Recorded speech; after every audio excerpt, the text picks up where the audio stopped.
Halo pendengar setia RJ Podcast. Duduk santai, kita bahas soal implikasi penemuan kehidupan luar bumi bagi agama dan kepercayaan bareng-bareng yuk. Oke, coba deh kamu bayangin skenario kayak gini nih. Tiba-tiba, gitu aja pemerintah atau lembaga kredibel gitu, ngeluarin pengumuman resmi. Ada bukti sohe kalau UAP, Unidentified Anomalous Phenomena, itu beneran ada, nyata. Dan yang penting nih, ini tuh bukan buatan manusia, atau bukan sekadar fenomena alam biasa yang udah kita ngerti. Nah loh, gimana tuh kira-kira respon agama-agama besar di dunia?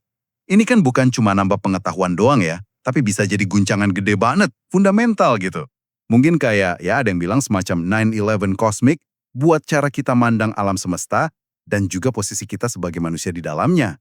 Gimana tuh? Wah, itu gambaran yang pas banget sih. Potensinya emang segede itu. Bisa jadi sebuah pergeseran paradigma yang ya mendasar banget lah. Mirip kayak yang dijelasin Thomas Kuhn soal revolusi ilmiah gitu. Kita bisa jadi pindah nih dari mikir kalau kosmos ini sepi, kita sendirian, spesial gitu, ke realitas baru. Ternyata kosmos itu rame ya. Dan bahkan mungkin udah ada interaksi lama. Ini juga pasti bakal bikin pusing ya para teolog yang bidangnya eksoteologi atau teologi luar angkasa. Biasanya kan mereka fokusnya ke kemungkinan adanya kehidupan mikroba di Mars gitu kan, ranah astrobiologi lah. Tiba-tiba skenarionya ganti drastis. Mereka harus hadapin data-data soal UAP atau ufologi yang selama ini ya sering dianggap sebelah mata lah, dianggap gak kredibel, atau bahkan ada yang bilang demonik segala. Jadi muncul dinamika menarik nih. Sains modern mungkin bingung jelasinnya, agama juga bingung memasukin kategori mana. Si anomali ini nongol aja gitu. Bener juga ya. Kalau kita lihat ke belakang gitu, respons agama ke guncangan ilmu pengetahuan, kan kayak ada polanya ya. Contohnya kasus Galileo deh. Itu kan seringnya dibilang simple, science versus agama. Padahal aslinya lebih ribet kan ya? Lebih ke soal perebutan otoritas, interpretasi, atau hermeneutika. Siapa gitu yang berhak nentuin makna pergerakan bumi yang ternyata bukan pusat jagat raya, buat posisi spesial manusia dalam ciptaan Tuhan? Tepat sekali. Pelajaran dari kasus Galileo itu relevan banget buat nebak respons institusi agama soal UAP nanti. Kemungkinan besar nih ya, reaksi awal mereka itu bukan nolak datanya mentah-mentah. Bilang, UAP itu nggak ada gitu. Strategi yang lebih mungkin itu justru upaya buat merebut kembali otoritas penafsiran. Jadi semacam bilang gini, oke, negara atau sains mungkin tahu apa itu benda-benda terbang aneh, tapi cuma kami nih, institusi agama, yang paham siapa mereka sebenarnya dan apa makna spiritualnya. Oh, jadi main di makna ya, bukan di faktanya ada atau enggak. Darwin juga kan bikin tantangan tuh dengan teori evolusinya yang kayak nurunin derajat keunikan biologis manusia. Tapi UAP ini levelnya beda lagi. Kenapa? Karena dia ngenalin kemungkinan adanya agensi ketiga yang aktif di alam semesta. Bukan Tuhan, bukan manusia, tapi entitas lain, punya kecerdasan sendiri, teknologi sendiri. Nah ini nih yang bikin krisis agensi lebih fundamental dan lebih susah diterima sama kerangka teologi tradisional dibanding cuma nemuin kosmos yang lebih gede atau paham asal-usul biologis kita. Menarik, menarik. Jadi tantangannya bukan cuma data baru, tapi siapa lagi nih yang main di panggung kosmik. Gitu ya? Kalau gitu, yuk kita coba bedah lebih dalam lagi. Gimana kira-kira masing-masing agama besar bakal ngerespons? Pasti kan titik rawan atau stress points doktrinnya beda-beda ya. Kita mulai dari kekristenan deh. Pertanyaan yang paling sering muncul, kadang agak nyolot sih, tapi penting. Apakah Yesus mati buat Klingon juga, gitu kan? Ini kan langsung ke intinya kristologi, ajaran soal siapa Yesus, sama soteriologi, ajaran soal keselamatan. Gimana tuh pandangan teologisnya? Iya, itu pertanyaan krusial banget emang. Doktrin Kristen arus utama kan sangat fokus ke peristiwa inkarnasi yang dianggap unik dan cuma sekali.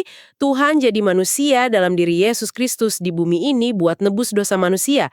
Nah, kalau ada makhluk cerdas lain di luar sana yang mungkin juga punya konsep dosa atau keterpisahan dari Tuhan, ini jadi dilema teologis. Beberapa kemungkinan jawaban sih udah mulai dijajaki sama para teolog. Pertama, ada pandangan eksklusivisme bumi. Ya, keselamatan lewat Kristus cuma buat manusia di bumi aja. Makhluk lain ya punya jalur atau urusan sendiri sama Tuhan. Jadi kayak beda paket gitu ya? Bisa dibilang gitu. Kedua, universalitas kosmik. Pengorbanan Kristus di bumi itu dampaknya universal. Buat semua ciptaan di alam semesta, sadar atau nggak sadar mereka. Ketiga, ini ide yang lebih radikal, inkarnasi berulang.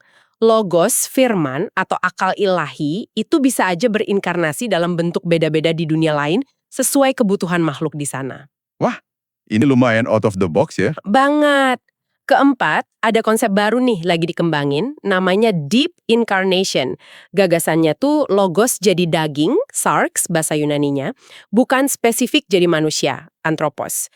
Nah, karena semua kehidupan di alam semesta ini kan intinya dari materi kosmik yang sama, daging juga, maka inkarnasi logos jadi daging di bumi itu punya efek keselamatan kosmik buat semua yang berdaging dimanapun. Oke, paham. Jadi kuncinya di kata daging itu ya sebagai penghubung kosmiknya. Nah, kalau kita geser ke Islam nih, kan nggak ada konsep inkarnasi kayak gitu. Tantangan teologisnya pasti beda lagi dong. Betul sekali, strukturnya lain. Buat Islam, titik stres utamanya bukan soal inkarnasi, tapi lebih ke doktrin finalitas wahyu yang dibawa Nabi Muhammad sebagai nabi terakhir, plus status unik manusia sebagai khalifah, semacam wakil Tuhan di bumi gitu kan. Iya, benar. Tapi yang menarik nih, Al-Quran sendiri kan secara eksplisit nyebut Allah itu Rob al-Alamin, Tuhan semesta alam. Bentuk jama alamin ini sering ditafsirin nunjukin adanya banyak alam atau dunia selain dunia kita. Ditambah lagi dalam kosmologi Islam kan udah ada konsep makhluk cerdas non-manusia yang punya kehendak bebas, kayak malaikat sama jin. Terus apa mereka dapat wahyu dan nabi sendiri? Kalau iya, gimana hubungannya sama finalitas Al-Quran? Terus soal fiqh, hukum Islamnya gimana ngatur etika interaksi sama mereka? Ada juga nih, preseden menarik dari teolog klasik kayak Fakhr al-Din al-Razi.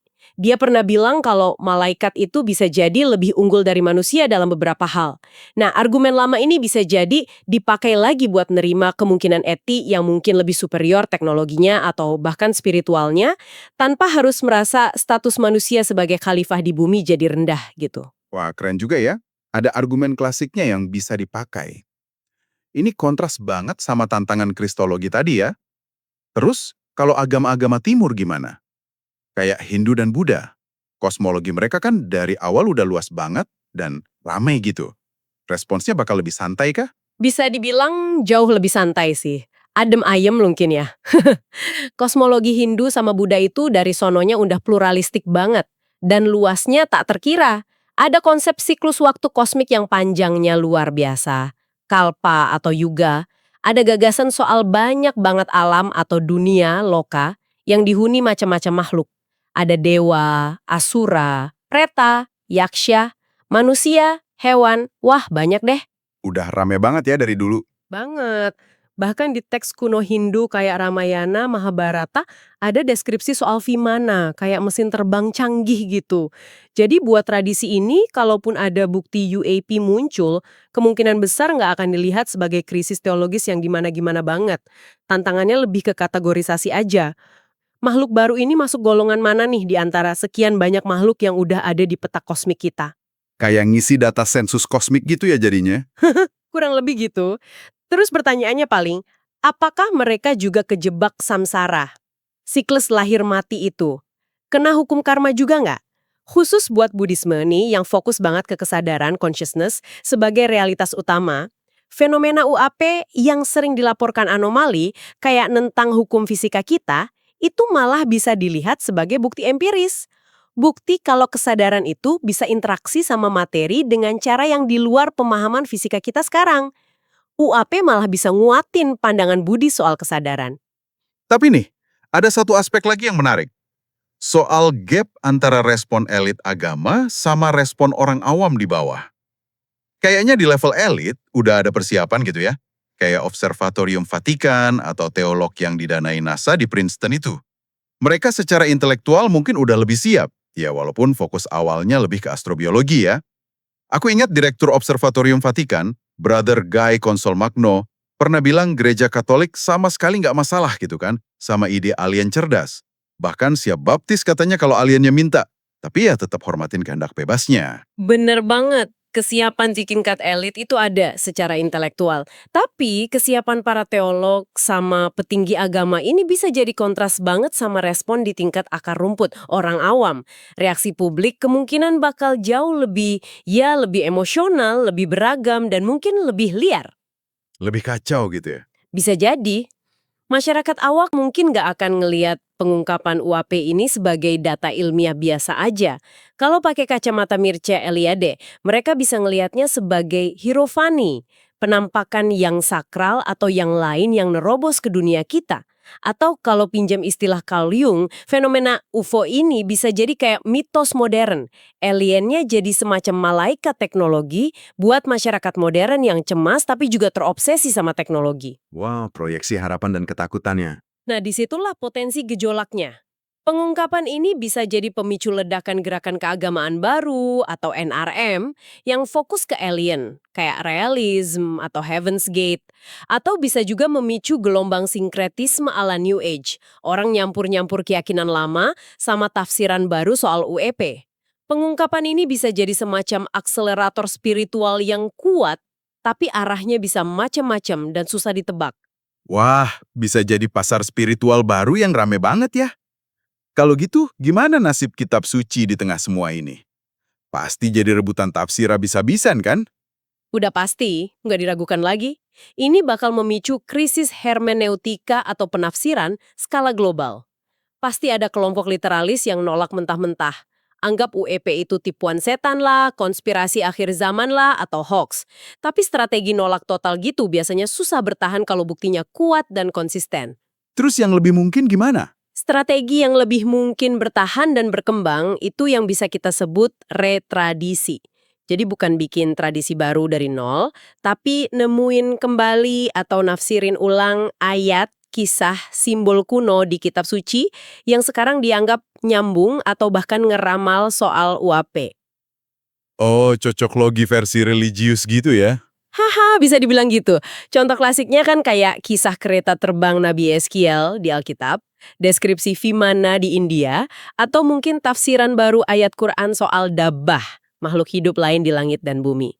Ini potensinya jadi semacam hermeneutik gold rush, lomba antar agama, bahkan antar kelompok dalam satu agama, buat buktiin teks suci mereka lah yang paling pas ngejelasin fenomena baru ini. Legitimasi tafsir jadi taruhan gede. Jadi, kitab suci yang sama bisa ditafsir beda banget ya? Tergantung siapa yang baca dan agendanya apa. Lantas, gimana dampak praktisnya ke kehidupan beragama sehari-hari? Misal, ritual, doa, atau isi khotbah gitu bakal berubah nggak? Sangat mungkin berubah ya, meskipun mungkin pelan-pelan ya. Kalau doktrin penciptaan secara resmi diperluas buat mencakup banyak dunia berpenghuni misalnya, ya bahasa dalam doa liturgis atau doa sehari-hari bisa jadi lebih eksplisit nyebut Tuhan atas segala alam, atau pencipta semua dunia. Terus khotbah atau ceramah di mimbar itu jadi penting banget buat ngelola respons umat. Para pemuka agama pasti bakal dibanjiri pertanyaan kan? Alien punya jiwa nggak? Bisa diselamatin nggak? Perlu takut nggak sama mereka? Pasti pusing jawabnya ya. Iya, khotbah jadi instrumen penting buat nenangin kecemasan umat, sekaligus ngarahin mereka biar nggak kejebak narasi ekstrim, entah demonisasi atau malah pemujaan berlebihan kayak malaikat penyelamat. Fokus pastoralnya mungkin bakal geser, bukan lagi nekenin retorika manusia pusat alam semesta, tapi lebih ke negasin kalau kasih dan perhatian Tuhan itu personal dan intim kok, meskipun kita ada di tengah kosmos yang ternyata jauh lebih luas, lebih tua, dan lebih ramai dari yang kita kira. Jadi pergeserannya lebih ke keintiman di tengah keluasan gitu ya? Kedekatan personal di tengah kosmos yang rame. Oke. Nah, karena asumsi awal kita tadi pengungkapan ini datang dari negara, pasti ada dimensi politisnya juga dong. Nggak mungkin murni ilmiah aja. Jelas banget, pengungkapan data UAP oleh negara, kapanpun itu terjadi, nggak akan pernah jadi tindakan ilmiah yang netral secara politik. Itu pasti tindakan politis. Pemerintah bisa pakai momen ini buat nunjukin transparansi, akuntabilitas ke publik. Bisa juga buat nenangin masyarakat, atau sebaliknya, malah buat justifikasi nambah anggaran militer atau program luar angkasa kayak Space Force. Bisa buat nyerang lawan politik juga ya? Bisa banget dipakai dalam geopolitik. Lihat nih, negara kami terbuka soal ini. Negara X masih nutupin data, bukti mereka nggak bisa dipercaya. Hal ini hampir pasti bakal memicu perang narasi global. UAP ini ancaman, fenomena spiritual, penyelamat, atau cuma manipulasi. Konflik terbesar setelah pengungkapan nanti mungkin bukan manusia versus alien, tapi justru antar faksi interpretasi di dalam manusia sendiri. Konflik antar manusia gara-gara makna alien. Ironis ya? Oke, terakhir nih, tapi penting banget soal etika.